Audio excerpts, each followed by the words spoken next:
আসসালামু আলাইকুম দর্শক। বর্তমান আমার সামনে যে মরিচটা আপনারা দেখতে পাচ্ছেন, এটা হচ্ছে আপনার লালি ফটকা মরিচ দর্শক। দেখতে পাচ্ছেন যে এই মরিচটা ঢোক করা হচ্ছে, আর এই মরিচটা বাংলাদেশের বিভিন্ন জেলায় কিন্তু চলে যাবে। যারা পাউডার করে গুঁড়া করে তাদের জন্য এই মরিচটা কিন্তু আজকে মেসাজ আহমদ আলী ট্রেডার্স তারা কিন্তু ক্রয় করছে দর্শক। আপনারা দেখতে পাচ্ছেন যে এখানে কারেন্ট এবং জিরা দুইটাই কিন্তু মিক্স রয়েছে দর্শক। আর দেখতে পাচ্ছেন যে 70 থেকে 80% লাল, 15 থেকে 20% মতো সাদা রয়েছে দর্শক। এই মরিচটা যারা গুঁড়া করে পাউডার করে তারাই কিন্তু এই মরিচটা ক্রয় করে।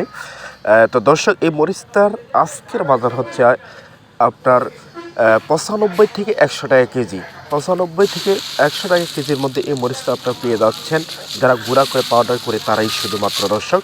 আর এই অর্ডার করার নিয়ম হচ্ছে বস্তাপতি 1000 টাকা অ্যাডভান্স করা লাগবে, বাকি টাকা আপনার মাল যখন হাতে পাবেন সেখানে আপনাকে পেমেন্ট করা লাগবে দর্শক। তাই যদি লাগে তাহলে আপনি যোগাযোগ করুন।